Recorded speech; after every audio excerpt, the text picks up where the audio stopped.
Control de las instituciones. Pero lo haría... Luis, ¿cómo se está viviendo desde aquí, desde el Parlamento de Estrasburgo, todas las negociaciones? Con la misma intranquilidad, pero con una cierta perspectiva desde lejos, ¿no? Yo creo que se está produciendo en la forma prevista.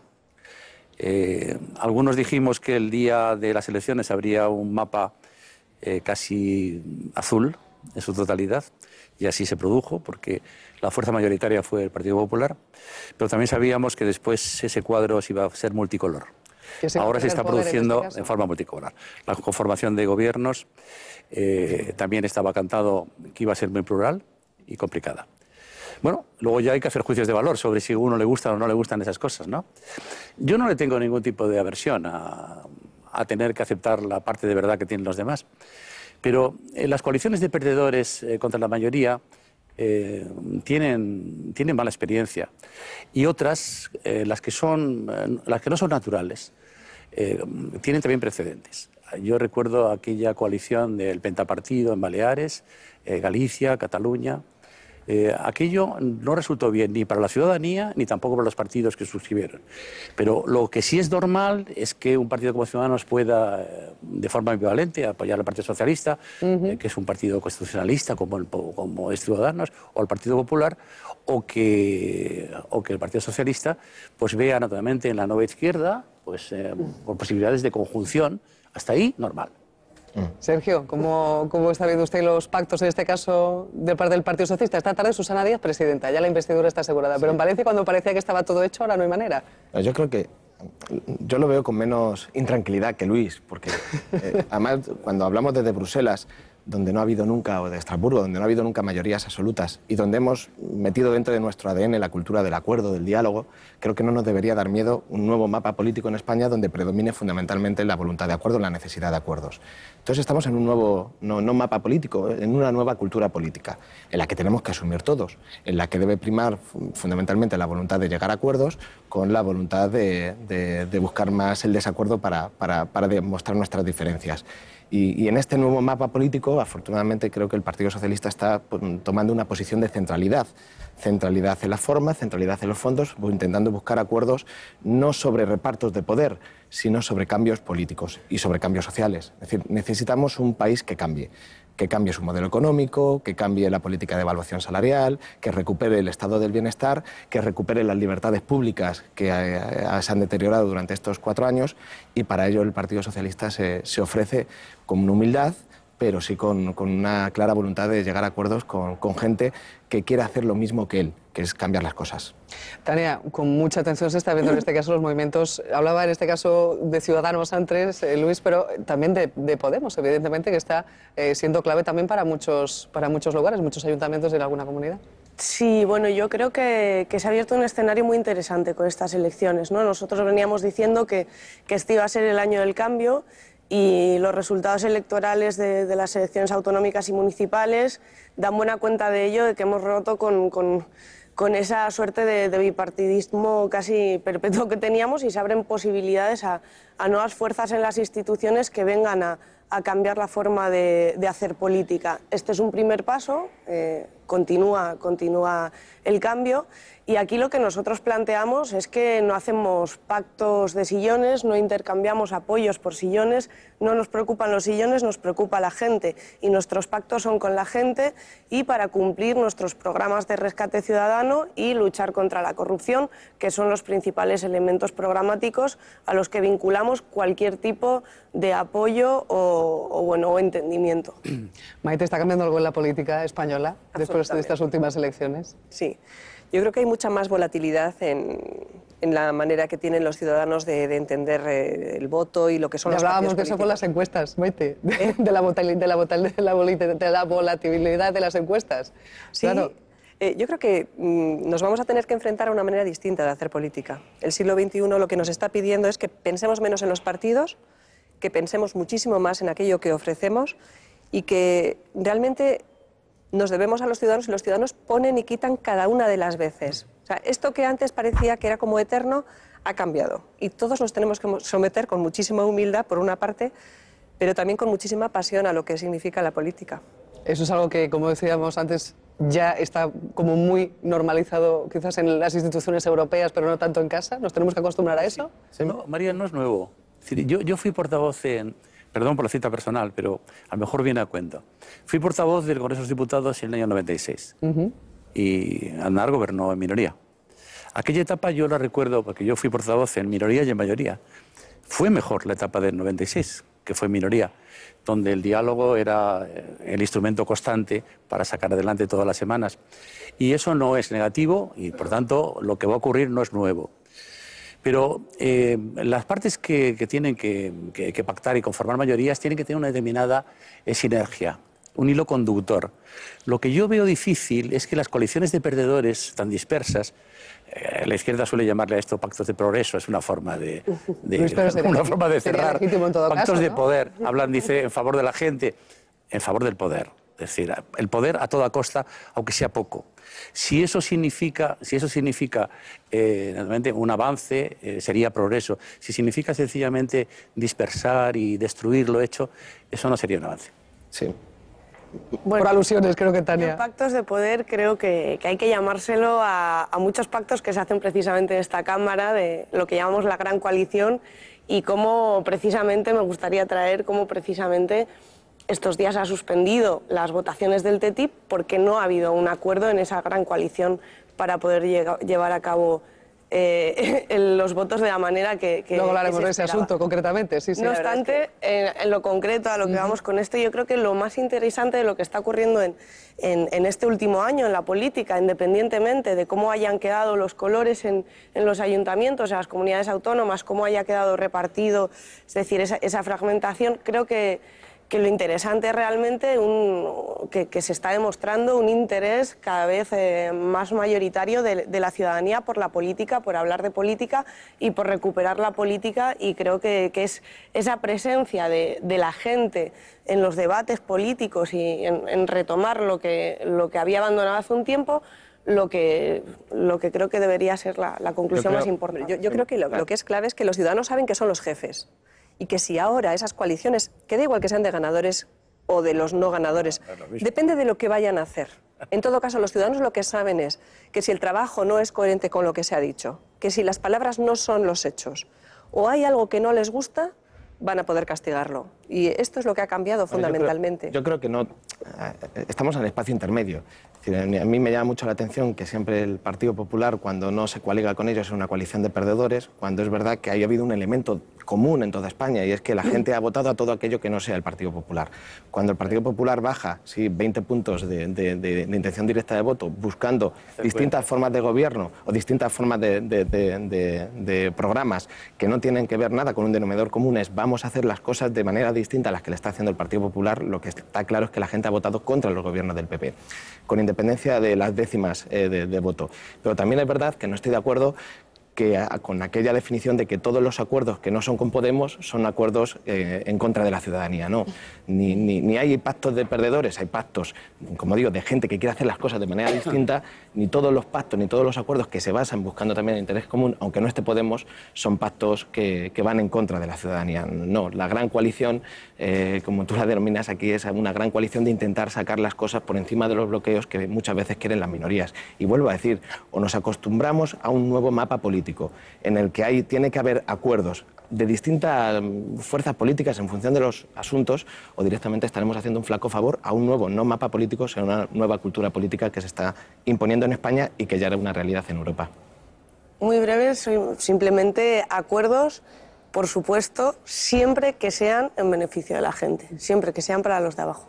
Bueno, está claro que hoy, bueno, se habrán dado cuenta desde primera hora, estamos haciendo los desayunos aquí en Estrasburgo, en el Parlamento Europeo, porque mañana se cumplen precisamente 30 años de esta imagen que van a ver, de ese acto de la firma del rey Juan Carlos y del entonces presidente Felipe González del Tratado de Adhesión de España a la Comunidad Económica Europea, que supuso el ingreso definitivo de España en la Unión. Una Unión que ahora se ve amenazada por la posibilidad de que el Reino Unido salga del club. Gracias a la amplia mayoría conservadora en el Parlamento de Westminster, el gobierno de David Cameron ha podido aprobar sin mayores sobresaltos los primeros trámites del proyecto de ley para el referéndum de continuidad o no del Reino Unido en la Unión Europea. De momento no se ha fijado ninguna fecha para la consulta y todo parece indicar que la próxima cumbre del Consejo Europeo, previsto para los días 25 y 26 de junio, puede ser fundamental. Si Londres obtiene una rápida respuesta a las reformas de la Unión Europea, es posible que David Cameron adelante la consulta, adelante el referéndum a 2016. El Premier británico es consciente de que la cuestión europea divide a su partido y no quiere que los problemas se arrastren hasta finales de 2017. Bueno, y entonces al final, si Reino Unido se va, ¿esto puede cambiar mucho? ¿O ya directamente pensáis que ese escenario ya no se va a dar? Reino Unido no se va. No creo. ¿No? Es una, como se dice, sería tan dramático que es imposible que se fuera. No, yo creo que está... de trabajo que no se da en ningún lado. Estamos fuera, no todavía. Vamos a hablar de eso ahora, ¿no? Sí, estamos en eso. Quieres mejorar sus condiciones, igual que cuando el cheque británico. Es la misma situación. Bueno. Es la misma, peor. Un poco más complejo. Porque ahora hay más pulsiones nacionalistas en más países, de una forma muy adolescente, porque es que los tiempos, la soberanía nacional no serviría en un país para salir adelante en un mundo como el que vivimos. Cameron está atado por su propia estrategia, es decir, tiene que gestionar una situación muy difícil. Él utilizó la Unión Europea como herramienta política para intentar mejorarle las encuestas ante el aumento de, en aquel momento, el partido eurófobo de Nigel Farage. Entonces, ahora tiene que gestionar esa situación. Yo creo que nadie quiere, salvo los euroescépticos más radicales en el Reino Unido, irse de la Unión Europea, porque tiene beneficios. Es verdad que hay un discurso político en torno a sus relaciones con la Unión Europea, pero yo creo que no es una necesidad, ni muchísimo menos, ni una voluntad de nadie.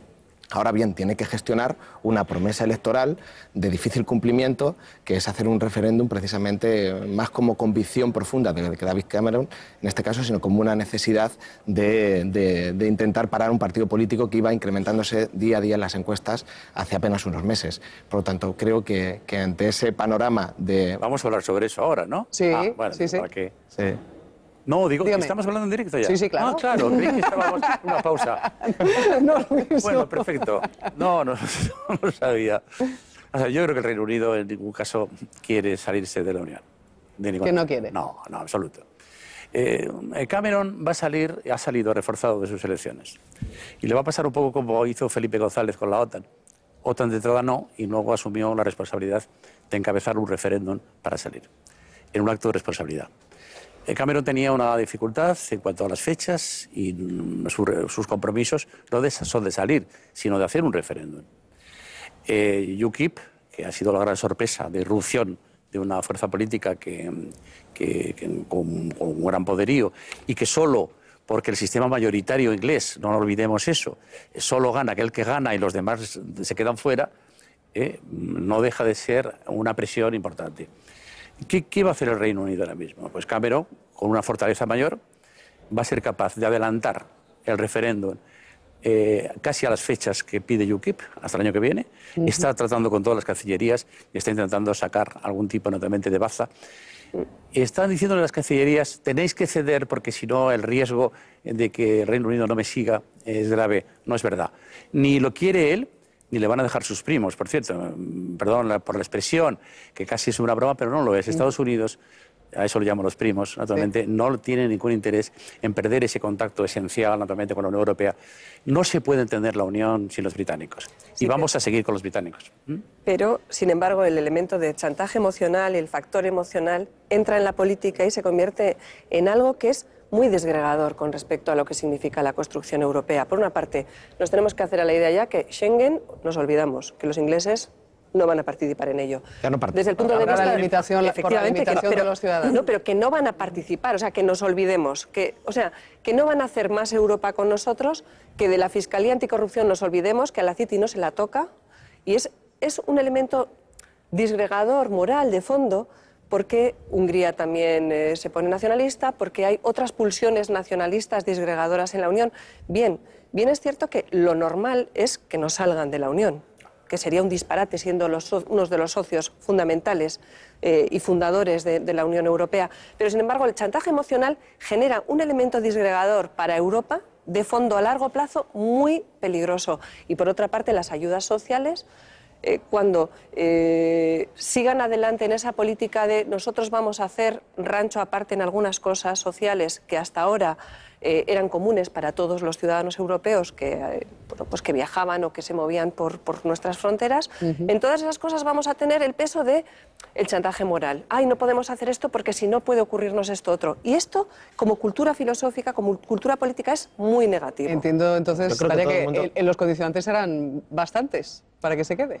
Sí, bueno, yo creo que es difícil, pero es algo que forma parte de la política de Reino Unido y tendrán que valorar.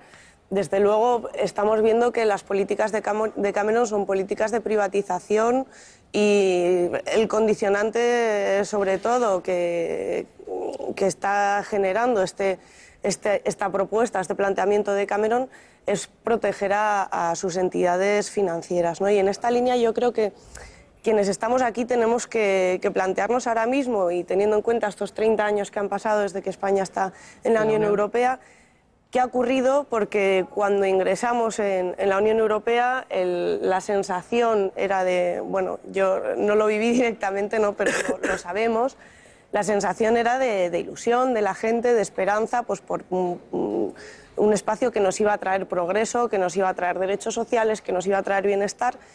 Y creo que ahora mismo no es lo que está ocurriendo, que ahora mismo la ciudadanía no ve en Europa una posibilidad de bienestar, una posibilidad de desarrollo de derechos humanos, sino que está viendo precisamente lo contrario, está viendo la austeridad, los recortes, las imposiciones injustas sin tener en cuenta el desigual desarrollo que se ha dado en los distintos países, y creo que hace falta un cambio de rumbo de la Unión Europea para ser fuerte, para ser eficaz y para que la ciudadanía siga teniendo esas ganas de ser europeos. Que hay elementos en los que puede estar en común, otros no.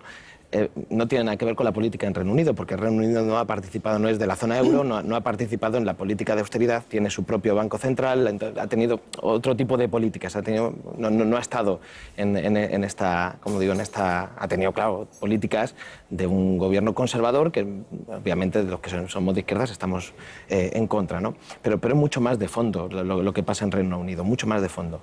Y a mí también es verdad que el Reino Unido tiene su derecho de pedir la revisión de las condiciones que quiera, por supuesto, pero también las instituciones europeas tienen que decir por aquí no. Y decir, también hay obligaciones y derechos. El derecho de cualquier socio de imponer un diálogo, por supuesto, pero también es los derechos de los demás socios de decir por aquí no pasamos. Y hay determinadas cosas que representa Europa, representa un derecho compartido, más que un mercado común, que es a donde lo quieren llevar algunas partes del Reino Unido. No, aquí también hay libertades compartidas. Y por lo tanto, los 28 tenemos que decir, o los 27 al Reino Unido, que queremos que esté claro, pero estar conlleva derechos y también conlleva obligaciones junto con el resto de los socios. Y ahí está el debate. Quería hablar y negociar y en este caso analizar uno de los asuntos que, vamos, desde que he llegado yo aquí estaban ellos hablando de ello, y de hecho hace tan solo un instante la propia Tania lo decía, porque aquí en el Parlamento Europeo el debate ha surgido en torno a ese tratado de libre comercio, uno de los más polémicos de estos días, entre la Unión Europea y Estados Unidos, y ante la posibilidad de que ayer se quedara bloqueado, el presidente de la Cámara, el alemán Martin Schulz, ha pospuesto el voto. Álvaro López de Goicoechea, buenos días. Hola, buenos días. Sí, ayer la sesión del Parlamento Europeo, allí en Estrasburgo, debía comenzar con un importante debate sobre el Tratado de Libre Comercio que desde hace meses se negocia con Estados Unidos, y una posterior no menos importante votación. Finalmente no hubo ni una cosa ni la otra. La persistencia de importantes discrepancias en el seno de la Eurocámara aconsejaron al presidente Martin Schulz aplazar debate y votación al menos hasta el próximo mes de julio. Lo cierto es que había presentadas en torno a 200 enmiendas y había también importantes discrepancias sobre el tribunal de arbitraje que debe de mediar entre los intereses de las empresas y de los estados ante el riesgo de una votación negativa que pondría también en peligro el propio posicionamiento de la Eurocámara en estas negociaciones del Tratado de Libre Comercio que por parte europea lidera la comisaria de Comercio, Cecilia Malmström.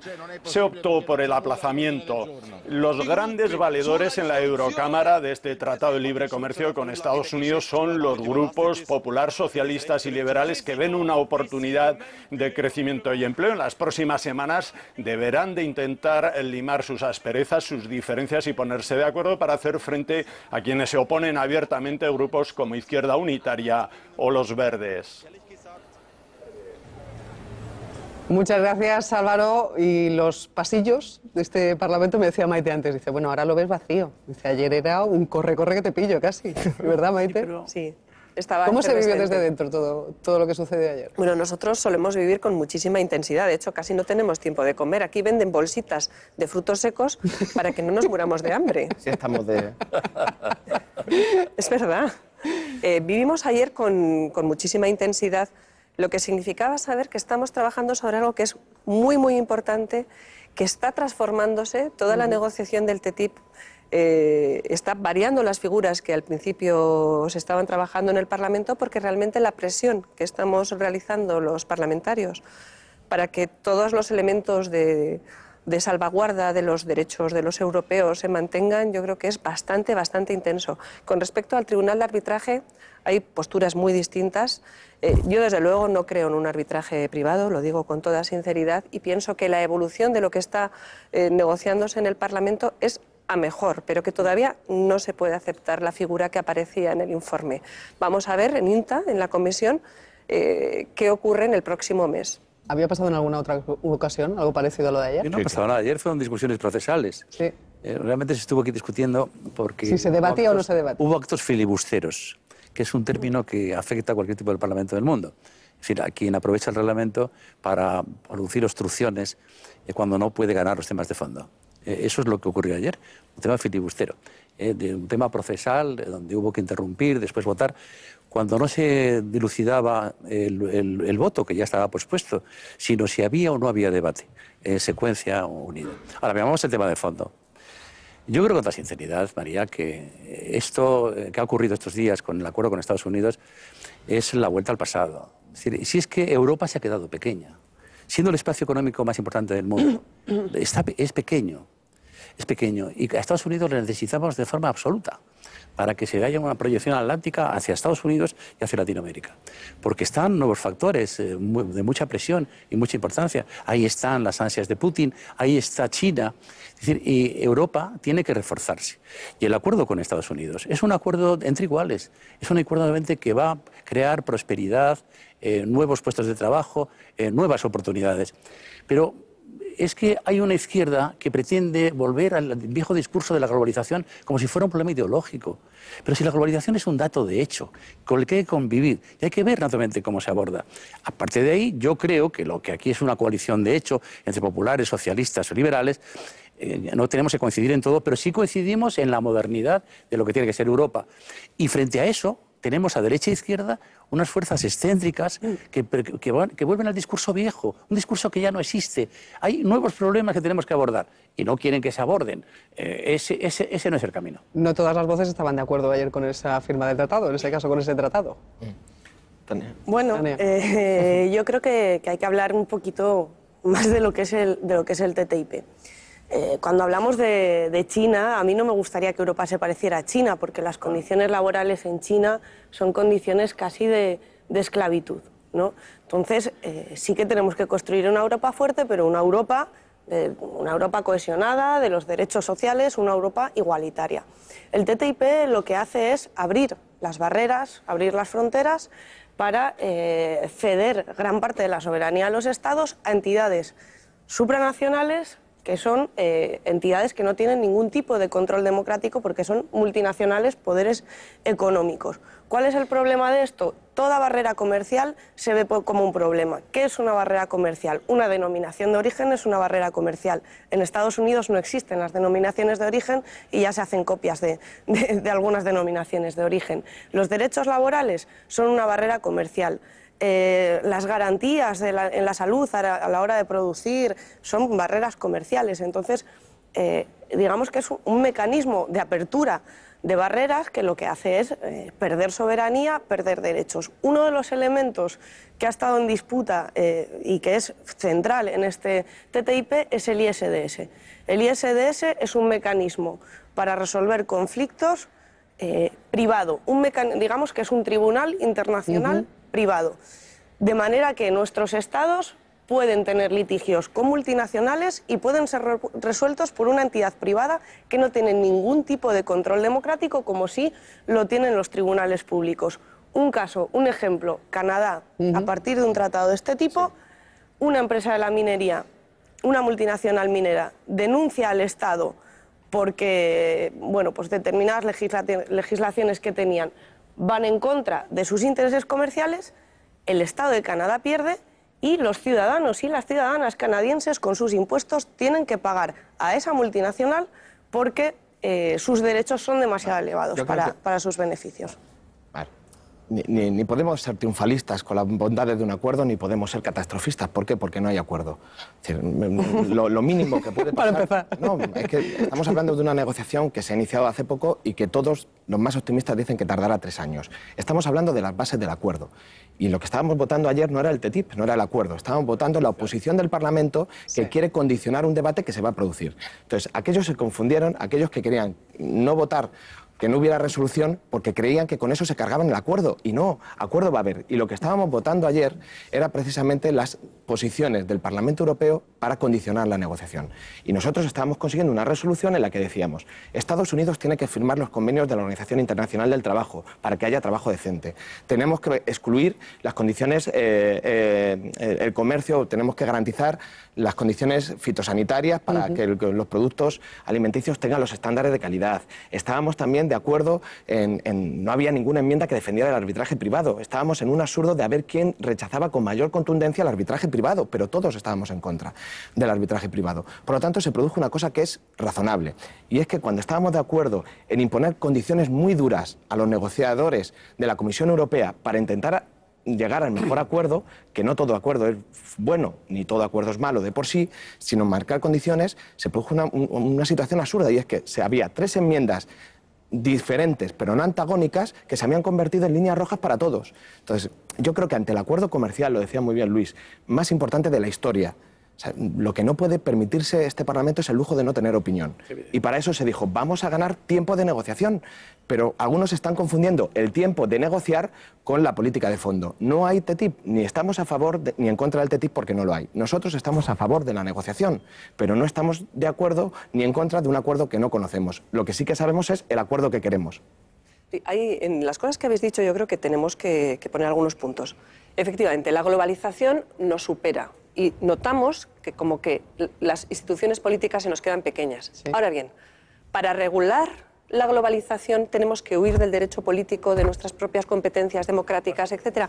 Esta es la cuestión de fondo. Vamos a ver, cuando hemos tenido la crisis económica... perdona, te lo quiero explicar filosóficamente. Cuando hemos tenido la gran crisis económica y ha surgido la Troika, y la Troika en este momento no está institucionalizada y seguimos funcionando con algo que no está en los tratados, que no sabemos qué hacer con ello, y la gente está tremendamente desconfiada, sobre todo por las cosas que nos dice el FMI todos los días. Ahora, con el TTIP decimos, no, necesitamos grandes aliados geoestratégicos para que no sean los chinos los que marquen las normas. Vale, cierto. Pero ¿es el comercio, el mercado, es esa manera... la manera absoluta en la que tenemos que funcionar cuando aparecen de rondón en este informe, y a mí es lo que más me ha preocupado, sinceramente, más que el ISDS, ha sido esos elementos de negociadores, de reguladores, el diálogo transatlántico de legisladores, porque nosotros tardamos mucho en hacer la negociación y porque nosotros tardamos mucho en hacer normas. No, si nosotros tenemos que arreglar nuestras instituciones para ser más dinámicos políticamente, para llevar nosotros el control de las cosas, hagámoslo, pero no hagamos otra troika reguladora fuera. Eso es lo que de fondo... No, a mí, mira, yo soy moderada ideológicamente. Sí, sin duda. Pero soy muy radical en la defensa de aquello que es político, de aquello que es público, de que no huyamos ni del derecho administrativo, ni del derecho político, ni del derecho público. Y por eso me preocupan algunas cosas que están en el informe, aunque, por cierto, creo que vamos a mejorarlo. Vamos a ver. Te lo digo de verdad. Sergio lo ha situado en el terreno de la verdad, sí. Ayer no se votaba, ni se va a votar el día que se produzca definitivamente el acuerdo. Es una resolución del Parlamento que, si la Comisión es el garante de los tratados, el Parlamento es el gran controlador de las esencias del propio hilo conductor de nuestros planteamientos. Y la economía social de mercado, que es el hilo conductor político, Tania, que tiene el Parlamento, que tiene Europa, se coloca, naturalmente, como condición para todo tipo de acuerdos. Por lo tanto, no hay cesión ninguna en este asunto. No se puede crear el maniqueo para facilitar el vapuleo. Se ha puesto el acento en un tema del arbitraje para decir esto sí o no y dividir a la Cámara. Ese no es el tema. Hay muchos espacios para discutir. Pero hay un tema claro. Necesitamos hacer un acuerdo con Estados Unidos. Europa se nos ha quedado pequeña. Estados Unidos es un buen socio. Y las condiciones las vamos a poner en el acuerdo. Y hemos empezado, como decía Sergio, hemos empezado a poner nuestras condiciones para que eso naturalmente signifique auténticamente progreso y no signifique cesión. Después es anecdótico sobre si el arbitraje es un método moderno o es un método que puede cercenar en contra de las posiciones jurisdiccionales. Es un tema distinto. Bueno, a algunos nos importa mucho el arbitraje privado, Luis, sí. Estando de acuerdo, para nosotros es un tema fundamental. Pero si digo que la economía social de mercado la estamos poniendo encima de la mesa. Claro. Y eso es lo que es garante, naturalmente, del bienestar, de los derechos y de los equilibrios. Claro. Pero no se nos pueden ir por las ventanas nuestras maneras de regular. No tenemos por qué ceder en eso. Este tema nos motiva, ¿eh? La cuestión es... ¿Ya que vamos a empezar por ahí? La cuestión es un acuerdo que plantea muy claramente la armonización de los mercados, la armonización de los mercados laborales. Por la experiencia que tenemos de muchos años, y no solamente en España, sino de muchos países del mundo, cuando hay acuerdos de este tipo, cuando hablamos de armonización, armonizar siempre significa armonizar a la baja, siempre significa armonizar a la baja. No va a venir del TTIP que en Estados Unidos mejoren sus derechos laborales en comparación con los derechos laborales de algunos países europeos.